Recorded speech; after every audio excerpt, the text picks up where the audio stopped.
नमस्कार साथियों, मैं योगेश जोशी और इस वीडियो में हम आरपीएससी की 2021, 2022 तथा 2023 में आयोजित परीक्षाओं में राजस्थान की अर्थव्यवस्था तथा राजस्थान की ज्योग्राफी से जो भी प्रश्न पूछे गए हैं उनको इस वीडियो में हम देखेंगे।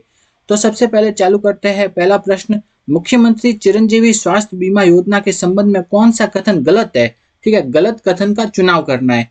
तो सबसे पहले देखते हैं। पहला है, इस योजना को 1 मई 2021 से शुरू किया गया। बिल्कुल सही है। मुख्यमंत्री चिरंजीवी स्वास्थ्य बीमा योजना चालू कब हुई? 1 मई 2021 को चालू हुई थी। ठीक है। दूसरा है, प्रत्येक परिवार को 25 लाख रुपए तक का स्वास्थ्य बीमा उपलब्ध कराया जाता है। मुख्यमंत्री चिरंजीवी स्वास्थ्य बीमा योजना में प्रत्येक परिवार को 25 लाख का स्वास्थ्य बीमा दिया जाता है। जब ये चालू की गई थी तो कितने का बीमा था? 5 लाख का। फिर उसे 10 लाख किया और वर्तमान में जो 2022-23 के बजट में इसकी राशि कितनी कर दी गई? 25 लाख रुपए। ठीक है, ये भी कथन सत्य हो गया। ठीक, 1 मई 2022 से पहले स्वास्थ्य बीमा राशि कितनी थी? 5 लाख रुपए। ये कथन भी सत्य है। 1 मई 2022 से पहले इसकी राशि थी 5 लाख। फिर 1 मई 2022 को इसकी राशि कर दी गई 10 लाख रुपए और वर्तमान में 2022-23 के बजट में इसकी राशि कर दी गई है 25 लाख रुपए। ठीक है, ये भी कथन सत्य हो गया। तो पहला, दूसरा, तीसरा ये तीनों सही है।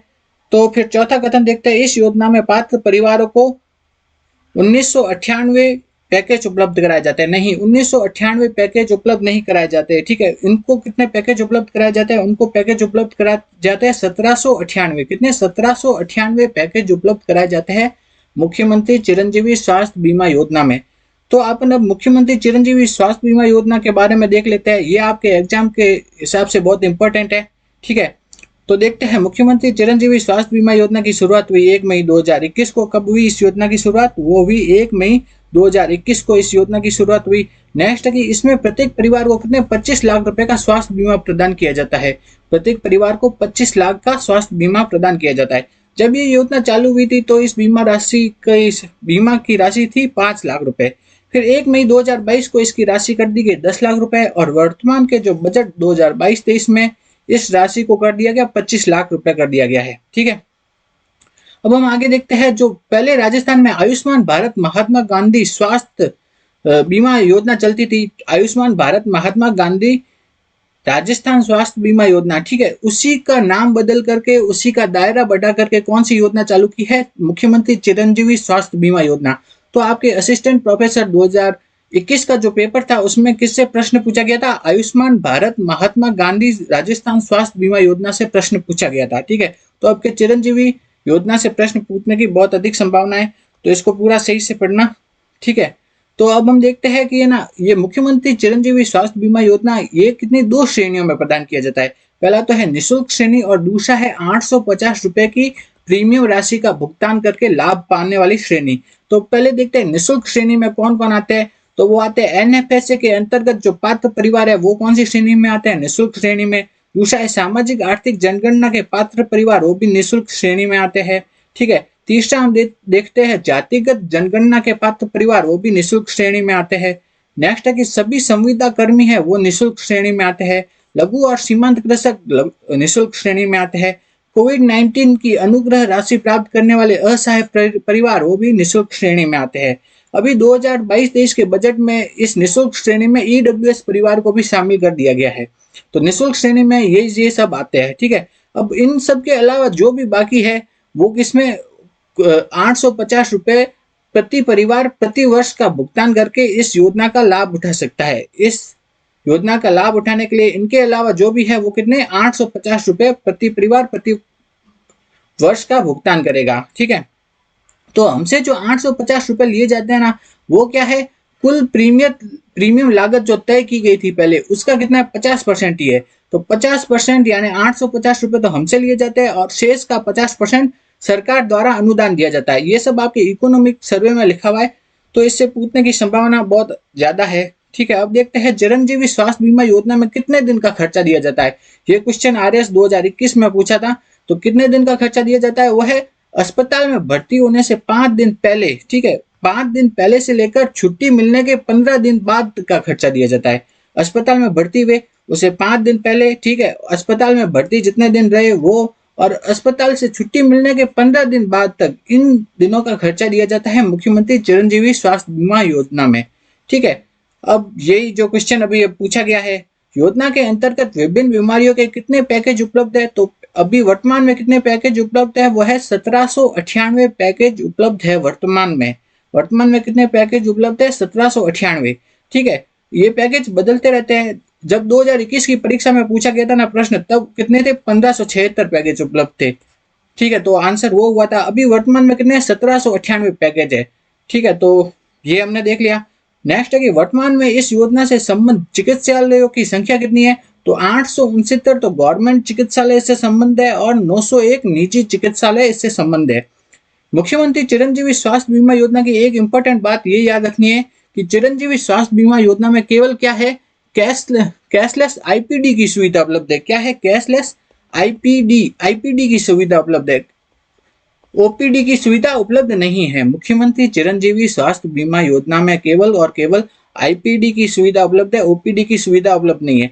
आईपीडी से मतलब क्या है कि मतलब अस्पताल में भर्ती होने के बाद में जो इलाज किया जाता है ना, वो क्या कहलाता है? आईपीडी। और ओपीडी क्या है? भर्ती होने से पहले का जो इलाज होता है वो ओपीडी है। जबकि आरजीएचएस और मुख्यमंत्री चिरंजीवी स्वास्थ्य बीमा योजना में फर्क ये है कि आरजीएचएस में क्या है? ओपीडी की भी सुविधा उपलब्ध है। ठीक है, जबकि इसमें ओपीडी की सुविधा नहीं है, इसमें सिर्फ आईपीडी की सुविधा है। ठीक है, तो अब हम दूसरा प्रश्न देखते हैं। दूसरे प्रश्न में क्या लिखा हुआ है? नेक्स्ट प्रश्न देखते हैं। नेक्स्ट प्रश्न में क्या है? 2022। अगला प्रश्न हम देखते हैं कि मुख्यमंत्री कामधेनु पशु बीमा योजना जो कि 2023 में लागू की गई है, उसके लिए कौन सा कथन सही नहीं है? ठीक है, गलत कथन के बारे में बताना है।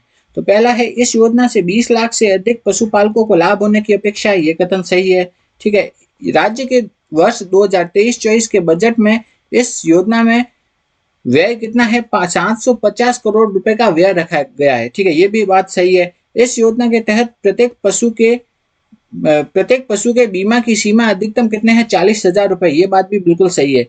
एक पशुपालक जिसकी वार्षिक आय 8 लाख रुपए से अधिक है, इस योजना के तहत प्रत्येक पशु के लिए अधिकतम 500 रुपए का प्रतिवर्ष प्रीमियम देना होगा। नहीं, ये बात गलत है। मुख्यमंत्री कामधेनु पशु बीमा योजना में किसी प्रकार का कोई प्रीमियम राशि नहीं देनी होती है। ठीक है, तो ये बात गलत है। तो अपन से गलत कथन पूछा था, तो गलत कथन कौन सा हो गया? चौथा। ठीक है, तो मुख्यमंत्री कामधेनु पशु बीमा योजना के बारे में हम देख लेते हैं कोई क्या क्या इंपॉर्टेंट पॉइंट है। ठीक है, तो मुख्यमंत्री कामधेनु पशु बीमा योजना की शुरुआत हुई थी 6 सितंबर 2023 को हुई थी। इसकी शुरुआत गुलाबपुरा भीलवाड़ा स्थान से चालू की गई थी। कब? 6 सितंबर 2023 को। इस योजना के तहत क्या है? पशुपालकों को अधिकतम कितने? उसके दो अधिकतम पशुओं के लिए कितने? 2 अधिकतम पशुओं के लिए 40-40 हजार रुपए का निःशुल्क बीमा प्रदान किया जाता है। अधिकतम कितने पशुओं के लिए? 2 पशुओं के लिए 40-40 हजार रुपए का निःशुल्क बीमा प्रदान किया जाता है मुख्यमंत्री कामधेनु पशु बीमा योजना में। ठीक है, और इस योजना की शुरुआत हुई थी 6 सितंबर 2023 को हुई थी।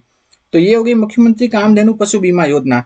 नेक्स्ट हम देखते हैं, अगली है जो अगला प्रश्न क्या है? अगले प्रश्न के बारे में हम देखते हैं कि 2023 में राजस्थान सरकार द्वारा आयोजित महंगाई राहत कैंप में कौन सी योजना सम्मिलित नहीं थी? ठीक है, तो मुख्यमंत्री गैस सिलेंडर गारंटी कार्ड योजना इस कैंप में सम्मिलित थी। मुख्यमंत्री निःशुल्क अन्नपूर्णा फूड पैकेट योजना ये भी सम्मिलित थी। मुख्यमंत्री कामधेनु पशु बीमा योजना ये भी सम्मिलित थी। लेकिन मुख्यमंत्री युवा संबल योजना इस कैंप में सम्मिलित नहीं थी। ठीक है, तो इस कैंप में कितनी 10 जन कल्याणकारी योजनाएं सम्मिलित थी। तो वो कौन कौन सी योजनाएं थी वो उसके बारे में हम देखते हैं। तो हम देखते हैं सबसे पहले हम देखते हैं कि महंगाई राहत कैंप की शुरुआत कब हुई? 24 अप्रैल 2023 को। महंगाई राहत कैंप की शुरुआत हुई 24 अप्रैल 2023 को। कहां से हुई? सांगानेर जयपुर की महापुरा ग्राम पंचायत से। महंगाई राहत कैंप की शुरुआत हुई 24 अप्रैल 2023 को सांगानेर जयपुर की कौन सी ग्राम पंचायत? महापुरा ग्राम पंचायत से महंगाई राहत कैंप की शुरुआत हुई। इस कैंप में कितनी 10 जन कल्याणकारी योजनाओं को सम्मिलित किया गया है। महंगाई राहत कैंप में कितनी 10 जन कल्याणकारी योजनाओं को सम्मिलित किया गया है। तो कौन कौन सी योजनाओं को सम्मिलित किया गया है इस कैंप में? पहली कौन सी है? मुख्यमंत्री निःशुल्क अन्नपूर्णा फूड पैकेट योजना। मुख्यमंत्री निःशुल्क अन्नपूर्णा फूड पैकेट योजना। दूसरी है मुख्यमंत्री ग्रामीण रोजगार गारंटी योजना। तीसरी है इंदिरा गांधी शहरी रोजगार गारंटी योजना। चौथी है सामाजिक सुरक्षा से संबंधित पेंशन योजनाएं। सामाजिक सुरक्षा से संबंधित पेंशन योजना में कौन कौन सी योजनाएं आती है? वृद्धजन सम्मान पेंशन योजना, एकल नारी सम्मान पेंशन योजना, विशेष योग्य जन सम्मान पेंशन योजना, लघु एवं सीमांत कृषक सम्मान पेंशन योजना है। ये सभी योजनाएं किसमें आ जाती है? ये सभी योजनाएं किसके अंतर्गत आ जाती है? सामाजिक सुरक्षा से संबंधित पेंशन योजना में कौन कौन सी योजनाएं आ जाती है? वृद्धजन समान पेंशन योजना, एकल नारी समान पेंशन योजना, विशेष योग्य जन समान पेंशन योजना, लघु और सीमांत कृषक समान पेंशन योजना। ठीक है, नेक्स्ट देखते हैं अगली जन कल्याणकारी जो योजना कौन सी है जो कि महंगाई राहत कैंप में शामिल की गई है? वह है मुख्यमंत्री निःशुल्क कृषि बिजली योजना। नेक्स्ट है कि मुख्यमंत्री निःशुल्क बिजली योजना। अगली है मुख्यमंत्री कामधेनु पशु बीमा योजना, चिरंजीवी स्वास्थ्य बीमा योजना, चिरंजीवी दुर्घटना बीमा योजना और मुख्यमंत्री गैस सिलेंडर योजना। ये सभी योजनाएं महंगाई राहत कैंप में शामिल की गई है। जबकि अपन के कौन सा ऑप्शन दिया हुआ था जो था वो हम देखते हैं वो कौन सा था? मुख्यमंत्री युवा संबल योजना। युवा संबल योजना को महंगाई राहत कैंप में शामिल नहीं किया गया है। महंगाई राहत कैंप में कितनी 10 जन कल्याणकारी योजना है, उसके अलावा कोई योजना नहीं है। ठीक है, अब हम आगे देखते हैं। आगे जो मुख्यमंत्री युवा संबल योजना है, ठीक है, युवा संबल योजना से आपके पिछला असिस्टेंट प्रोफेसर का एग्जाम था 2021 वाला, उससे क्वेश्चन पूछा गया था मुख्यमंत्री युवा संबल योजना से संबंधित, तो उसके बारे में भी हम देख लेते हैं। तो मुख्यमंत्री युवा संबल योजना किससे संबंधित है? वो है बेरोजगारी भत्ते से संबंधित है। मुख्यमंत्री युवा संबल योजना किससे संबंधित है? बेरोजगारी भत्ते से संबंधित है। मुख्यमंत्री युवा संबल योजना की शुरुआत हुई 1 फरवरी 2019 को। मुख्यमंत्री युवा संबल योजना में पुरुष को प्रति माह कितना बेरोजगारी भत्ता दिया जाता है? 4,000 रुपए प्रति माह का, जबकि महिला, विशेष योग्य जन तथा ट्रांसजेंडर को 4500 रुपए प्रति माह का बेरोजगारी भत्ता दिया जाता है। मुख्यमंत्री युवा संबल योजना बेरोजगारी भत्ते से संबंधित है। यह योजना 1 फरवरी 2019 को चालू हुई। पुरुषों को 4,000 रुपए प्रति माह बेरोजगारी भत्ता, महिलाओं, विशेष योग्यजन और ट्रांसजेंडर को 4500 रुपए प्रति माह का बेरोजगारी भत्ता प्रदान किया जाता है मुख्यमंत्री युवा संबल योजना के अंतर्गत। ठीक है, अब हम अगला प्रश्न देखते हैं। अगले प्रश्न क्या है? मेवात एवं डांग क्षेत्र निम्नलिखित में से कोपेन के किस जलवायु प्रदेश में सम्मिलित है? तो मेवात और डांग, मेवात मतलब अलवर भरतपुर वाला हिस्सा, ठीक है, तो वो कौन से क्षेत्र में है? वो है CWG। कौन से में? CWG। अगला प्रश्न है वह कौन सी नदी है जो अरावली के पश्चिमी ढालों से निकलकर सिरोही के कुछ क्षेत्रों में बहते हुए कच्छ की खाड़ी में गिर जाती है? वो है कौन सी? पश्चिमी बनास नदी। कौन सी? पश्चिमी बनास नदी है जो कि अरावली के पश्चिमी ढालों से निकलकर सिरोही के कुछ क्षेत्रों में बहते हुए कच्छ की खाड़ी में गिर जाती है। अगला प्रश्न है वन विभाग की 2021-22 की प्रशासनिक रिपोर्ट के अनुसार राजस्थान में 31 मार्च 2022 तक कुल वनों का क्षेत्रफल कितना था? तो कुल वनों का क्षेत्रफल 31 मार्च 2022 तक था 32,864 किलोमीटर स्क्वायर। 32,864 किलोमीटर स्क्वायर था वनों का क्षेत्रफल। कब तक? 31 मार्च 2022 तक। अभी आपके वर्तमान में ना राजस्थान वन नीति 2023 की PDF आया है, उसमें आपके जो अभी वर्तमान स्थिति में कितने वन लिखे हुए हैं वो है 32,869 वर्ग किलोमीटर। ठीक है, 869 वर्ग किलोमीटर। तो अभी वर्तमान के लिए अपन को क्या याद रखना है? 32,869 वर्ग किलोमीटर है वर्तमान टाइम में राजस्थान में वनों की स्थिति। तो उसका PDF के बारे में हम देख लेते हैं थोड़ा सा कि क्या लिखा है उसमें। तो राज्य में कुल जो अभी लिखित वन है वर्तमान में कितने हैं? 32,869 वर्ग किलोमीटर है, जो कि राजस्थान के कुल वन क्षेत्रफल का कितना है? 9.6%। तो कुल वन क्षेत्रफल का कितना है? 9.6। राजस्थान के कुल क्षेत्रफल का कितना है? 9.6% है। और वनों का जो क्षेत्रफल है राजस्थान में वो कितना है? 32,869 किलोमीटर स्क्वायर। तो ये याद रखना है, 32,869 किलोमीटर स्क्वायर वर्तमान में राजस्थान में वनों का कुल क्षेत्रफल है, और जो कि पूरे राजस्थान के क्षेत्रफल का 9.6% है। ठीक है, अब हम अगला प्रश्न देखते हैं। अगले प्रश्न में देखते हैं, नेक्स्ट प्रश्न है कि राजस्थान में अलसी उत्पादक जिले कौन कौन से हैं? तो अलसी उत्पादक जिले हैं कोटा, बूंदी, बारा और झालावाड़। ये क्या है? चारों क्या है? अलसी उत्पादक जिले हैं। नेक्स्ट हम देखते हैं निम्नलिखित कथनों पर विचार कीजिए एवं नीचे दिए गए कूट से सही उत्तर का चयन कीजिए। तो सही कौन सा है वो बताना है। ठीक है, अनुप्रस्थ बालू का स्तूप चूरू एवं झुंझुनू जिले में मिलते हैं। तो अनुप्रस्थ बालू का स्तूप कहाँ मिलता है? चूरू और झुंझुनू। हाँ, बिल्कुल सही है। अवरोधी बालू का स्तूप पुष्कर में मिलता है। बिल्कुल सही है। ठीक है, जोधपुर जिला बालू का स्तूप मुक्त जिला है? नहीं, पूरा जोधपुर बालू का स्तूप मुक्त जिला नहीं है। जोधपुर का कुछ भाग हो सकता है लेकिन पूरा नहीं है। ठीक है, तो बालू का स्तूप मुक्त क्षेत्र कौन कौन से हो गए? तो बालू का स्तूप मुक्त क्षेत्र हो गए फलोदी। ठीक है, फलोदी हो गया। ठीक है, नेक्स्ट क्या है? पोखरण। पोखरण भी बालू का स्तूप मुक्त क्षेत्र है। बाप। ठीक है, बाप ये भी क्या है? बालू का स्तूप मुक्त क्षेत्र है। लवा, ये सब क्या है? बालू का स्तूप मुक्त क्षेत्र है। ठीक है, लेकिन पूरा जोधपुर नहीं है। तो कथन सही कौन सा हुआ? ये पहला और दूसरा। तो पहला और दूसरा किसमें है? ऑप्शन 3 में। तो अगला प्रश्न हम देखते हैं। नेक्स्ट प्रश्न है, राजस्थान का निम्नलिखित में से कौन सा जिला राज्य का प्लास्टिक केंद्र माना जाता है? प्लास्टिक केंद्र किसे माना जाता है? जयपुर। जयपुर में प्लास्टिक केंद्र माना जाता है। नेक्स्ट है, कोलवी कंदराय या जो बौद्ध कंदराय और चांदखेड़ी जो कि जैनों का धार्मिक स्थल है, वो किस जिले में स्थित है? तो कोलवी की बौद्ध गुफाएं कहाँ पे स्थित है? झालावाड़ में। ये क्वेश्चन सीधा आपके सूजस से उठा के लिया गया है, तो इसलिए सूजस पढ़ना इंपॉर्टेंट है। सूजस से काफी क्वेश्चन पूछे जाते हैं। तो किसी ने कमेंट में ये पूछा था कि सूजस होता क्या है? तो सूजस क्या होता है? गवर्नमेंट एक पत्रिका छापती है और जिसमें राजस्थान की योजनाओं के बारे में और वर्तमान में क्या क्या हो रहा है उसके बारे में लिखा होता है। और इससे अभी है ना, अभी वाली परीक्षा में इससे बहुत ज्यादा क्वेश्चन पूछे जाते हैं, तो इसको पढ़ना सही रहता है। ठीक है, तो इसके बारे में हम देख लेते हैं। जो कोलवी की गुफाएं हैं वो सीधा किससे लिया गया है? वो लिया गया है सूजस से लिया गया है। ठीक है,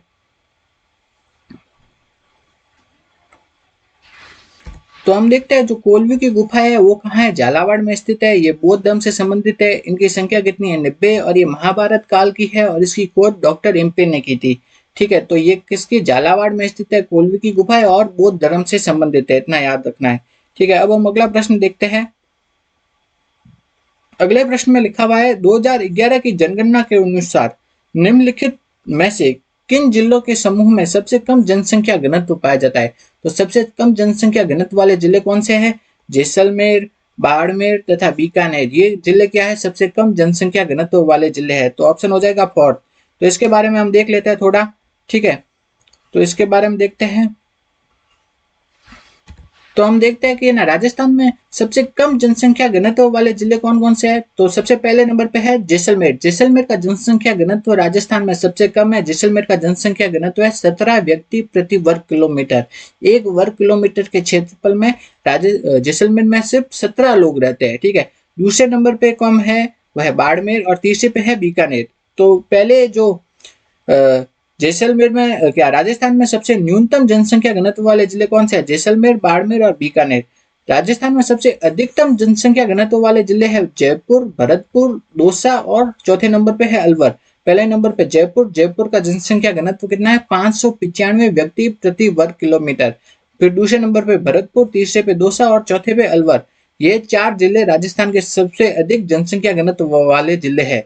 इनका जो जनसंख्या घनत्व है वो है 400 से भी अधिक है। ठीक है, तो ये क्या हो गए? राजस्थान के सबसे अधिक जनसंख्या घनत्व वाले जिले।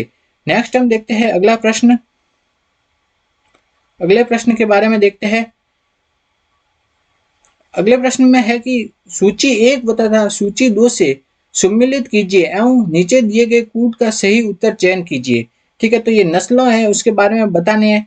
ठीक है, तो नाली, नाली किसकी नस्ल है? वह भेड़ की। बर्बरी, बर्बरी किसकी नस्ल है? बकरी की। ठीक है, नेक्स्ट है सांचोरी, सांचोरी किसकी नस्ल है? गाय की। सूरती, सूरती किसकी नस्ल है? भैंस की। तो मैच करना है। भेड़ की नस्ल है नाली, बकरी की नस्ल है बर्बरी, भैंस की नस्ल है सूरती, गाय की नस्ल है सांचोरी। तो इसके हिसाब से जो ऑप्शन सही हो रहा है वह है कौन सा? Third option.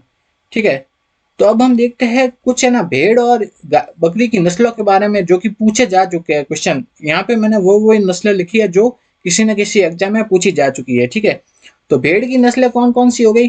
खैरी, खैरी किसकी नस्ल है? भेड़ की। नाली, नाली किसकी नस्ल है? भेड़ की। ठीक है, खैरी और नाली ये दोनों किसकी नस्ल है? भेड़ की। चोकला, जिसे चोकला को क्या कहा जाता है? भारतीय मैरिनो, ये भी किसकी नस्ल है? भेड़ की। पूगल भेड़ की नस्ल है। मगरा भेड़ की नस्ल है। सोनाड़ी भेड़ की नस्ल है। मालपुरी भेड़ की नस्ल है। नेक्स्ट है बागड़ी, बागड़ी भी किसकी नस्ल है? भेड़ की। तो भेड़ की नस्लें हो गई खेरी, नाड़ी, चोकला, पूगल, मगरा, सोनाड़ी, मालपुरी, बागड़ी, ये सब किसकी नस्ल है? भेड़ की। नेक्स्ट हम देखते हैं बकरी, बकरी की नस्लें कौन कौन सी है? बकरी की नस्लें है लोही, बर्बरी, जमनापुरी, सिरोही, जखराना, जरवाली, बड़वारी, शेखावटी, ये सब किसकी नस्लें है? बकरी की। ये भी सभी किसी न किसी एग्जाम में पूछे जा चुके हैं, तो ये याद करनी है। भेड़ बकरी की तो याद होनी ही चाहिए। तो लोही बकरी की है, बर्बरी बकरी की है, जमनापुरी बकरी की है, सिरोही बकरी की है, जखराना बकरी की है। ठीक है, लोही, बर्बरी, जखराना ये तीनों तो बहुत इंपॉर्टेंट है। जरवाली, बड़वारी और शेखावटी ये भी किसकी नस्ल है? बकरी की। नेक्स्ट हम देखते हैं अगला प्रश्न। अगले प्रश्न के बारे में हम देखते हैं। अगले प्रश्न में क्या पूछा गया है? 2011 की जनगणना के अनुसार राजस्थान के कौन से जिलों में 75% से अधिक साक्षरता है? तो 75% से अधिक साक्षरता वाले जिले कौन कौन से हैं? तो वो है कोटा और जयपुर। कौन से दो जिले हैं सबसे अधिक साक्षरता है कोटा की, दूसरे नंबर पे साक्षरता है वो है जयपुर की। तो सबसे अधिक साक्षरता वाले जिले कौन से हैं? पहला तो कोटा और दूसरा हो गया जयपुर। ये दोनों जिले सर्वाधिक साक्षरता वाले जिले हैं राजस्थान के। तो अब हम देखते हैं कि राजस्थान में सबसे अधिक साक्षरता वाले जिला पहला है कोटा। कोटा की साक्षरता है 76%। लगभग जयपुर की साक्षरता है 75%। तो इन दोनों की साक्षरता 75% से अधिक है। तो तीसरे नंबर पे है झुंझुनू जिला। और राजस्थान का सबसे कम साक्षरता वाला जिला वो है जालोर, जिसकी साक्षरता है 54%। ठीक है, तो राजस्थान में सर्वाधिक साक्षरता वाला जिला कोटा और सबसे कम साक्षरता वाला जिला जालोर। ठीक है, तो साक्षरता के बारे में हम कुछ और पॉइंट देख लेते हैं जो कि पूछे जाते हैं। तो राजस्थान की साक्षरता दर 66.1%। राजस्थान में पुरुष साक्षरता 79.2, महिला साक्षरता 52.1, राजस्थान की ग्रामीण साक्षरता 61.4, शहरी साक्षरता 79.7। राजस्थान का सर्वाधिक साक्षर जिला कोटा, सबसे कम साक्षर जिला जालोर। ठीक है, राजस्थान में अगर ये तो जिले की वाइज बात की थी। ठीक है, अब अपन देखते हैं शहरी साक्षरता। शहरी साक्षरता सबसे अधिक उदयपुर में और सबसे कम नागौर में। 2001 से 2011 के बीच साक्षरता दर में सर्वाधिक वृद्धि किस जिले में हुई? वो है डूंगरपुर जिले में। लगभग 10.9% की वृद्धि हुई डूंगरपुर जिले में साक्षरता दर में। ठीक है, तो ये हो गया साक्षरता के बारे में। अगला प्रश्न हम देखते हैं। अगले प्रश्न के बारे में देखते हैं, निम्नलिखित में से कौन सा कार्यक्रम राजस्थान के सरकारी स्कूलों में माध्यमिक परीक्षा उत्तीर्ण करने वाले छात्रों को उनके करियर के लक्ष्यों को पूरा करने के लिए उपयुक्त विषय का चयन करने में मदद करने के लिए शुरू किया जा रहा है? तो वो कार्यक्रम है डायल फ्यूचर प्रोग्राम। ये क्वेश्चन मैंने आपको बताया भी है अभी करंट अफेयर में। ठीक है, तो ये देख लेते हैं डायल फ्यूचर प्रोग्राम। तो ये चालू कब किया गया था? 28 जून से 15 जुलाई 2023 के बीच चला था। गवर्नमेंट स्कूल के अंदर चला था। ठीक है, 28 जून से 15 जुलाई 2023 को गवर्नमेंट स्कूल के अंदर चला था। इसके अंतर्गत क्या है, 10वीं पास करने के बाद 11वीं में विषय चयन के लिए साइंस लेना है, आर्ट्स लेना है, कॉमर्स लेना है तथा करियर की गाइडेंस के लिए गवर्नमेंट स्कूल में ये प्रोग्राम चलाया गया था। उसका नाम है डायल फ्यूचर प्रोग्राम। कौन सा? Dial future program. ठीक है, तो डायल फ्यूचर प्रोग्राम के बारे में हमने देख लिया। अगला हम देखते हैं 2023 में जल जीवन मिशन JJM। ठीक है, जल जीवन मिशन में राजस्थान का क्या स्थान रहा? तो वो रहा 12वां। ठीक है, 2023 में जल जीवन मिशन में राजस्थान का स्थान रहा 12वां। ठीक है, तो जल जीवन मिशन के बारे में हम देख लेते हैं थोड़ा क्या है। तो भारत सरकार का वह कार्यक्रम जिसके अंतर्गत 2024 तक, ठीक है, तो ये जल जीवन मिशन किसके द्वारा चलाया गया? भारत सरकार के द्वारा। इसके अंतर्गत क्या लक्ष्य रखा गया कि 2024 तक प्रत्येक ग्रामीण घर में हर घर क्या होगा? नल का कनेक्शन होगा। ठीक है, और नल का कनेक्शन देकर के प्रतिदिन 55 लीटर प्रति व्यक्ति उपलब्ध कराया जाएगा। तो वो किस कार्यक्रम के अंतर्गत है? जल जीवन मिशन के। तो ये भारत सरकार का कार्यक्रम है। इसके अंतर्गत 2024 में प्रत्येक घर में नल का कनेक्शन देकर प्रतिदिन प्रति व्यक्ति 55 लीटर जल उपलब्ध कराने का लक्ष्य रखा गया है। अब हम देखते हैं जल जीवन मिशन योजना शुरू कब हुई थी? वो है 15 अगस्त 2019 को। और जल जीवन मिशन में राजस्थान का स्थान है 12वां। ठीक है, तो यही क्वेश्चन पूछा गया था। जल जीवन मिशन में राजस्थान का स्थान है 12वां। ठीक है, अगला देखते हैं राज्य के निम्नलिखित में से कौन से जिलों में धार्मिक स्थलों में धार्मिक पर्यटन को बढ़ावा देने के लिए हाल ही में राजस्थान सरकार ने 13.48 रुपए की धनराशि स्वीकृत की है? तो वह है नागौर, जैसलमेर, अलवर। इन तीनों जिलों में धार्मिक पर्यटन को बढ़ाने के लिए गवर्नमेंट ने 13.48 करोड़ की राशि प्रदान की है। नेक्स्ट है हाल ही में भारत